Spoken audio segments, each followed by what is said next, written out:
Entre 1950 et 2020, le monde a connu la plus grande phase de croissance matérielle et immatérielle de l'histoire de l'humanité. Jamais nous n'avons autant progressé en si peu de temps, créant autant de richesses matérielles et immatérielles. Au cours de ces 70 années, cela a dépassé tout le reste de l'histoire humaine réunie. Et l'absolue grande majorité des gens n'arrivent pas à comprendre cela. Nous n'avons jamais sorti autant de personnes de la misère, de la faim. Nous n'avons jamais créé autant de technologies, jamais créé autant d'emplois, jamais créé autant de propriétés que pendant cette période. Comprenez bien que je ne dis pas que c'était une période parfaite et que la pauvreté et la faim ont été complètement éradiquées. Je ne dis même pas que cette richesse a été répartie équitablement dans le monde entier. Non, ce que je dis, c'est que, même avec ces différences, ces imperfections et malgré ces injustices, cela reste néanmoins la période de plus grande croissance et de distribution de richesses que l'humanité ait jamais connue. L'ascension économique et intellectuelle avait commencé avec la révolution industrielle. La quatrième singularité technologique, qui, pour ceux qui ne savent pas ce que sont les singularités technologiques, ce sont 4 technologies clés ou technologies goulot d'étranglement qui ont transformé l'humanité au cours des 200 à 300 000 dernières années. Mais depuis la révolution industrielle, qui fut la dernière, tout cela a explosé. Et nous avons commencé cette phase ascendante impressionnante avec des décennies de stagnation ou même de régression, mais jamais de régression, qui soit à un niveau supérieur à la phase d'expansion précédente. Ce serait comme dire que depuis 1800, nous aurions fait 3 pas en avant et parfois 1 pas en arrière, pour ensuite faire à nouveau 3 pas en avant.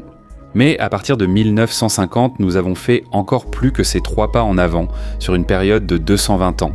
Nous sommes passés des voiliers, qui étaient la norme de navigation pendant des milliers et des milliers d'années, aux avions, et nous sommes même allés jusqu'à poser le pied hors de la planète. Nous produisons plus de nourriture qu'il n'en faut pour nourrir toute l'humanité plusieurs fois. Et je sais qu'il y aura des gens pour dire qu'il y a encore de la faim dans le monde. D'accord, c'est vrai, mais comprenez que ce n'est pas un problème de production, mais de distribution, de politique, de stockage, de gaspillage, de logistique et de tant d'autres problèmes. Parce qu'en termes de production, aujourd'hui la production alimentaire est plus que suffisante pour approvisionner toute l'humanité largement, ce qui est inédit et révolutionnaire dans l'histoire de l'humanité. Nous étions déjà sur cette voie, mais comme je l'ai dit, tout cela a explosé encore plus à partir de 1950. Ce qui, d'une certaine manière, a rendu l'humanité quelque peu orgueilleuse, arrogante, pensant que cette croissance serait infinie et éternelle, et donc que cette croissance serait quelque chose de normal. Sans comprendre qu'en réalité, c'était une anomalie qui, peut-être, dans le pire des cas, est en train de prendre fin, d'ailleurs, c'est même pire que cela. Il y a vraiment beaucoup de gens qui ont même célébré, qui célèbrent à la fin de cette période, se réjouissant que les forces qui ont créé cet environnement commencent à s'effondrer. Par pur parti pris, par analphabétisme géopolitique, historique ou même par une haine aveugle et obsessionnelle qui finit même par être autodestructrice. Mais alors, quelles étaient ces forces ? Parmi les 3 forces, 2 existent encore aujourd'hui, même si elles sont sur le point de disparaître, mais une 3e a déjà été la première de ces forces. Il s'agissait de l'établissement du libre-échange maritime mondial, la 2e était la stabilisation eurasienne, et la 3e, la sacralité des frontières nationales. La première, qui était cet établissement du commerce maritime mondial, a été fondamentale. C'était un effet direct de Bretton Woods et de la marine des États-Unis, garantissant le fonctionnement des routes maritimes. C'est la base de tout. Parce que maintenant, alors, toutes les nations, à partir de ce moment-là, après la Seconde Guerre mondiale, qui avait accès aux mers, pouvaient en commercer avec toutes les autres nations. Les blocus navals totaux, comme dans le passé, ne seraient donc plus tolérés, même s'il y aurait encore certains blocus de ports, ces blocus seraient uniquement dans certains paramètres légaux visant l'entrée ou la sortie d'armes. Mais à part cela, les blocus impliquant de la nourriture, des médicaments, des machines et d'autres choses qui n'avaient pas de finalité militaire, non, il ne serait pas permis de les bloquer. La piraterie également, comme au XIXe siècle, serait aussi interdite. Quant à la 2e force, qui fut la stabilisation eurasienne, cela fut dû à l'Union soviétique, qui, même si elle a utilisé une main de fer très lourde. Et souvenez-vous, le monde n'est pas comme nous aimerions qu'il soit, mais il est comme il est. Malgré cela, cela a produit un effet positif, qui a été cette stabilisation régionale. Parce que, voyez-vous, pendant des siècles et des siècles, ces pays d'Asie centrale, une partie du Moyen-Orient et même une partie de l'Europe de l'Est n'avaient jamais eu le moindre gouvernement stable. Mais l'Union soviétique, même à sa manière, a créé des infrastructures, des ports, des aéroports, des routes, des chemins de fer, des hôpitaux, des écoles, et a aussi diffusé l'éducation universelle gratuite, éradiquant l'analphabétisme chez des peuples qui, jusque-là, dans de nombreux cas, étaient encore divisés en tribus et en clans.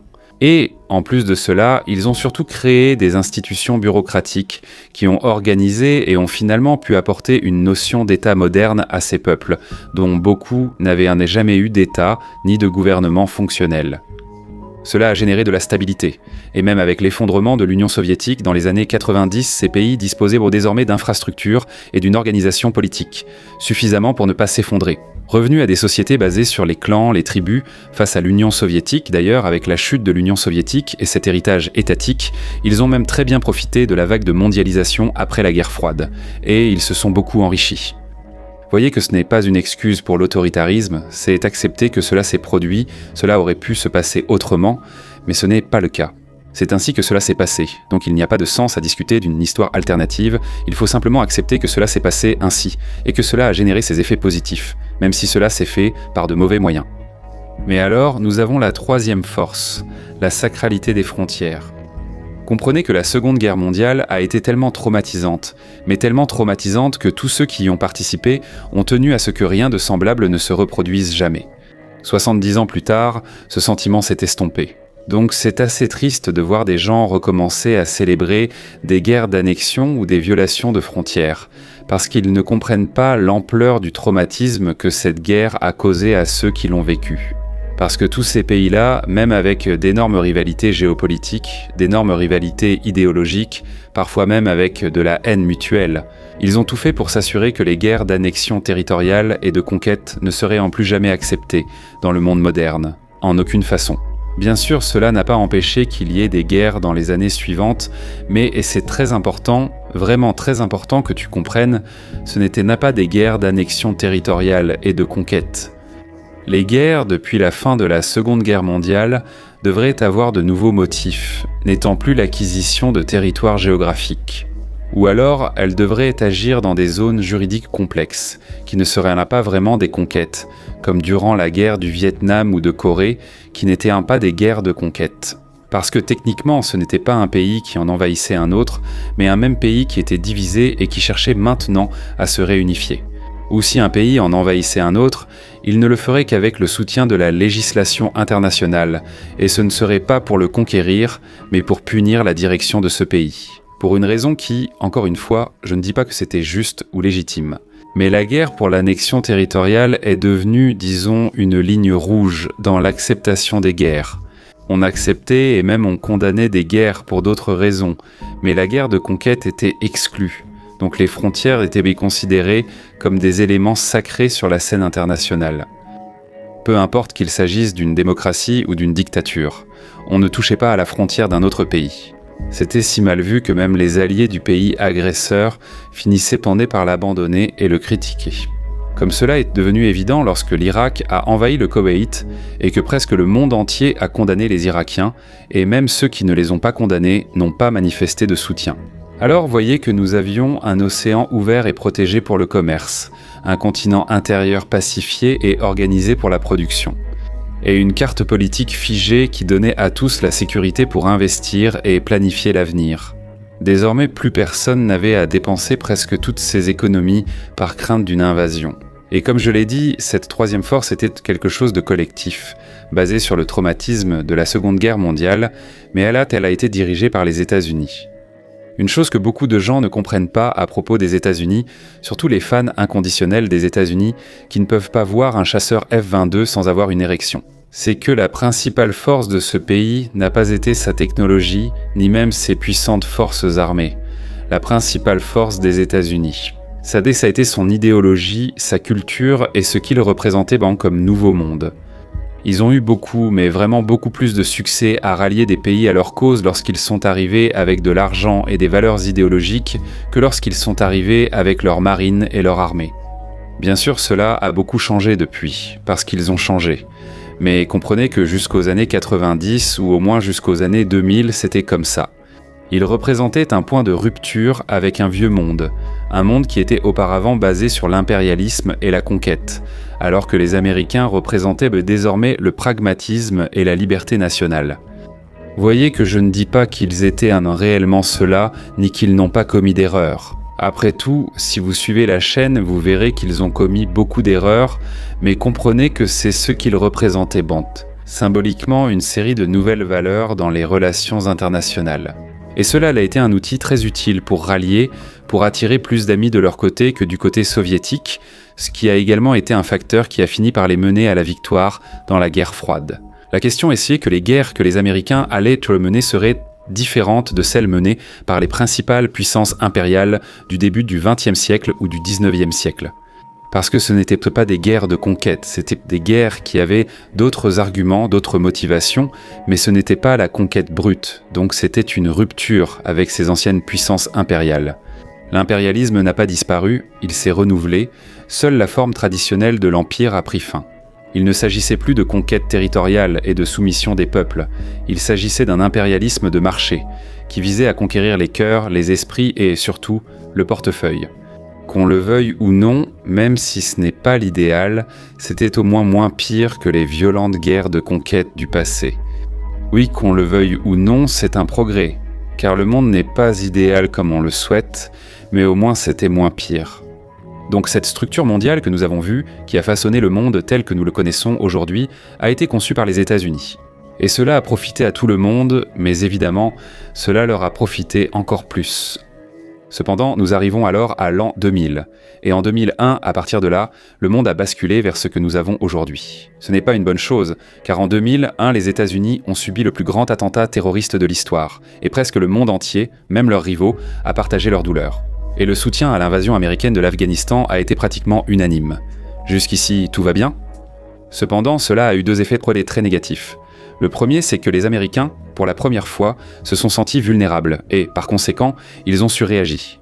Et deuxièmement, Washington a mal interprété cela comme un chèque en blanc pour faire ce qu'il voulait. Et sur cette base, en 2003, ils ont envahi l'Irak. Et ici, contrairement à l'Afghanistan, ce fut une condamnation presque mondiale. C'est là que réside le problème, car, contrairement à l'invasion de l'Afghanistan, l'invasion de l'Irak n'a pas eu de soutien international et n'a pas été appuyée par la législation internationale. Les Américains ont littéralement outrepassé la loi et ont envahi l'Irak, et ce qui s'est passé, c'est que cela n'a mené à rien. Les pays, au maximum, ont condamné l'invasion, mais ils n'ont rien fait et n'avaient pas non plus les moyens d'agir. Après tout, les États-Unis étaient la plus grande économie du monde et la plus grande puissance militaire de la planète. Personne ne pouvait faire quoi que ce soit, personne n'avait le courage de leur imposer des sanctions ou quelque chose comme ça. Et ici, il y a un point que, même si tu es contre n'importe quel autre pays, que tu le veuilles ou non, tu dois te mettre quelque chose en tête. Et cela signifiait une chose. Quiconque voulait envahir un autre pays, tant qu'il avait une force militaire suffisante et une économie fortement intégrée au reste du monde, très connectée avec d'autres pays, pouvait faire la même chose et s'en sortir impunément. C'est ce qu'ont enseigné les Américains. Certains avanceront des arguments absurdes ou odieux, affirmant par exemple que l'Irak, étant une dictature, n'avait pas de souveraineté. C'est vraiment stupide, car la souveraineté n'a aucun lien avec le régime politique d'un pays. Absolument aucun. Être une démocratie n'apporte pas forcément plus de légitimité ou de souveraineté à un pays. Non, ce n'est pas le régime politique qui définit la souveraineté. Alors comprends que c'est quelque chose d'enfantin dit par des gens malhonnêtes qui veulent justifier l'injustifiable, parce que ce qui définit la souveraineté, c'est cette sacralité des frontières dont j'ai parlé tout à l'heure. Et les exceptions qui permettent d'intervenir dans un pays ne se produisent qu'avec l'approbation internationale. Garde bien cela en tête. Alors, l'école. Bush, oui, a donné le prétexte pour que Poutine envahisse la Géorgie en 2008 et ensuite l'Ukraine en 2022. Ce n'est pas excuser la Russie. C'est ce que l'invasion de l'Irak a enseigné. Tu peux envahir quelqu'un et t'en sortir impunément si tu es assez fort pour empêcher que quelqu'un t'attaque. Tu n'as pas besoin d'être d'accord ou d'aimer les Russes, tu dois comprendre que c'est sur cela qu'ils se sont basés. Malheureusement, ils avaient raison, car les effets en Ukraine l'ont prouvé. Alors, cette sacralité des frontières, qui a fait du monde ce qu'il est aujourd'hui, a été placée en soins intensifs en 2003 pour que, finalement, les Russes mettent cette sacralité dans le cercueil en 2022. Mais alors, tu te souviens que j'ai dit plus tôt que toute la planète, tout le monde, a bénéficié de ces forces qui ont provoqué cette mondialisation, évidemment certains, plus que d'autres, mais définitivement, à un certain degré, tous. Eh bien, il se trouve qu'avec le temps, d'autres pays se sont tellement bien adaptés à cette nouvelle structure mondiale. Mais tellement bien que même les propres ingénieurs de cette structure, les États-Unis, n'ont pas réussi à s'en sortir aussi bien que ces pays. Un exemple de cela est la Corée du Sud et Singapour. C'est alors qu'ils se sont arrêtés et ont pensé « tout le monde profite de moi ». Et ce n'est pas juste, même si, pendant longtemps, ils ont été les grands bénéficiaires de cette structure.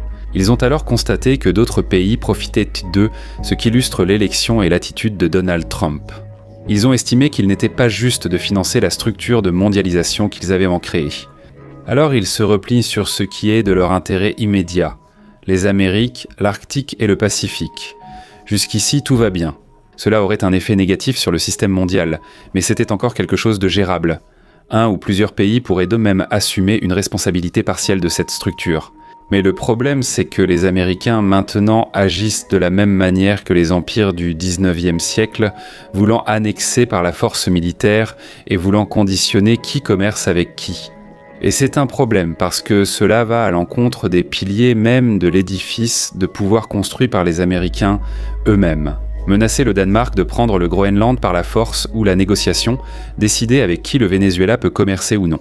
Pratiquer des blocus commerciaux et des actes de piraterie contre des navires qui ne transportaient pas d'armes. Cela va à l'encontre de tout ce qui a fait des États-Unis la puissance qu'ils sont aujourd'hui. Cela ne signifie pas soutenir la dictature vénézuélienne, contrairement à ce que prétendent ceux qui voient tout en noir et blanc. Cela montre comment les États-Unis agissent d'une manière qu'ils auraient eux-mêmes condamnée il y a 20 ou 30 ans. Trump agit comme ce gamin qui a acheté le ballon et qui maintenant veut arrêter le jeu parce que ses camarades jouent mieux que lui. Bien sûr, les États-Unis ne soutenaient pas la mondialisation par altruisme.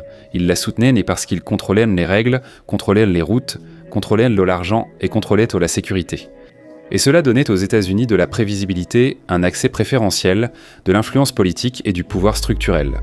Mais lorsque vous démontez le système, vous détruisez le retour sur votre propre investissement. Le pouvoir américain a d'abord agi par séduction, puis pression, n'utilisant la force militaire qu'en dernier recours. Mais lorsque les États-Unis passent directement à la menace, au blocus naval et à la coercition ouverte, ils brûlent leur propre capital politique. Ils sont en train de saper la structure même du pouvoir qui a fait d'eux la principale puissance. Les élites de ces pays se demandent « Si je n'obéis pas aux États-Unis, serai-je la prochaine cible ?» Et cela va inévitablement entraîner une plus grande diversification des partenaires, la recherche d'alternatives au dollar et des alliances défensives contre les États-Unis eux-mêmes. À long terme, c'est-à-dire à moyen et long terme, cela signifie moins de contrôle américain, et non plus. Donc ce que eux et ceux qui applaudissent cela n'ont pas compris, c'est que ce sera un coup porté contre eux-mêmes. L'hégémonie américaine s'est bâtie sur cette relation de confiance et la défense des valeurs. Le monde utilisait le dollar par obligation et confiance en sa stabilité et neutralité. Il acceptait le leadership américain car il croyait à leur garantie des frontières et du commerce. Et cela poussera le monde à chercher des alternatives et cela accélérera la fin du dollar comme monnaie de réserve mondiale. Et cela, avec le temps, ne fera que pousser l'Europe, l'Asie et le Sud global à créer leur propre système, loin des États-Unis. Le plus grand risque pour les États-Unis en ce moment, c'est que le monde se rende compte qu'il n'a plus besoin des États-Unis, et là il sera trop tard. À ceux qui célèbrent ces actions des États-Unis contre le Venezuela en pensant qu'ils vont libérer le pays, réfléchissez bien. Une chose que j'essaye toujours de clarifier ici sur la chaîne, c'est que en géopolitique, ce qui va déterminer, ce sont l'action, la réaction et les précédents. Aujourd'hui, on célèbre l'attitude des États-Unis face au Venezuela, perçu comme un gouvernement de gauche, tandis que les États-Unis sont vus comme de droite. Mais je précise déjà que ce n'est pas si à droite. Mais à l'avenir, si la structure du gouvernement change aux États-Unis et qu'il s'agit d'un gouvernement de gauche, qui les empêchera de faire cela contre un gouvernement de droite ? Personne ne peut le garantir. Et c'est ça le problème, l'imprévisibilité et l'instabilité. Bon les gars, donc face à cela, nous avons deux scénarios les plus probables. Un scénario très mauvais et un scénario qui n'est pas si mauvais, même si ce n'est pas l'idéal. L'idéal serait que rien de tout cela n'arrive, mais nous en sommes là. Et dans le premier scénario, les États-Unis prennent vraiment ce recul, mais en se concentrant sur leurs propres intérêts, qui sont l'hémisphère occidental, l'Arctique et le Pacifique. Quand je parle de l'hémisphère occidental, je parle des Amériques. Et ils maintiennent cette posture extrêmement agressive, en revitalisant les anciens empires comme nous l'avons vu avant la Seconde Guerre mondiale. Ce sera assez mauvais, car cela augmentera le prix de la nourriture et de l'énergie. Si vous aimez les produits industrialisés et de haute technologie, oubliez parce qu'ils vont devenir pratiquement inaccessibles, donc tout le monde va être touché. Ce n'est pas un bon scénario, mais nous avons le deuxième scénario qui, encore une fois, n'est pas le scénario idéal. Mais c'est un scénario où d'accord, on peut avancer, c'est un scénario où les États-Unis font cela, se retirent. Mais la communauté internationale elle-même ne rejette pas seulement cette posture plus agressive des États-Unis, elle les isole en quelque sorte et leur donne une secousse. Mais elle maintient, et ça c'est important. Si cela arrive, elle maintient ce circuit de l'économie mondiale, cette économie interconnectée, en fonctionnement. Ils assument maintenant, la communauté internationale assume la responsabilité avec de petits leaders régionaux là-bas, prenant un rôle de protagoniste dans leur environnement. Et tout ça. Et cela fait que cette économie mondiale serait maintenant tellement mûre et tellement développée qu'elle marcherait déjà sur ses propres jambes. Sans la nécessité d'un grand policier mondial pour la faire fonctionner, ce serait le scénario idéal. Parce que, dans ce cas, les États-Unis finiraient par se rendre compte qu'ils couraient même le risque d'être isolés dans leur ensemble. Et, éventuellement, ils essaieraient de se réinsérer à nouveau parce qu'ils se rendraient compte que le coût politique de leur éloignement n'a pas été celui qu'ils avaient prévu et ils finiraient alors par revenir progressivement. Mais maintenant, ils n'auraient déjà plus un rôle aussi important. Parce que cette économie mondiale avancerait désormais par ses propres moyens et nous ne ressentirions même pas autant les effets dans ces circonstances. Quoi qu'il en soit, espérons que si nous arrivons à ces circonstances, la situation soit ce scénario qui est le moins pire. Merci beaucoup à tous, j'espère que cela vous a plu. Partagez la vidéo avec tous ceux que vous connaissez pour aider la chaîne Géopolitique Mondiale à continuer de grandir. Après tout, YouTube ignore pratiquement cette chaîne. Il le cache sous le tapis, donc votre aide en partageant cette chaîne est très importante. Mais si vous aimez vraiment Géopolitique Mondiale, envisagez de devenir membre, si vous devenez membre. Non seulement vous aurez un accès anticipé à ces vidéos, comme celles que vous regardez maintenant, mais vous aurez aussi accès à des vidéos exclusives qui sont encore plus techniques, spécialisées et pointues. Et elles sont destinées uniquement au public payant, qui est responsable de 90% des revenus de la chaîne. Donc c'est grâce aux membres que la chaîne Géopolitique Mondiale peut exister. Voilà, merci beaucoup à tous, j'espère que ça vous a plu et à la prochaine vidéo.